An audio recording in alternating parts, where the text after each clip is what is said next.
So have you ever looked at the back of soap bottles? If you have, you've probably noticed that there are directions. Pour a small amount onto a wet bath poof, a washcloth, or directly into hands and indulge your skin with the rich, creamy lather.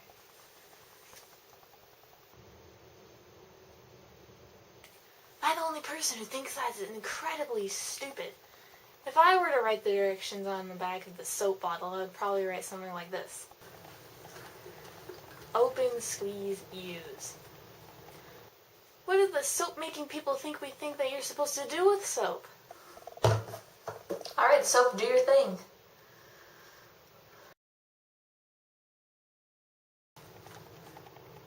It's so gross, look at it.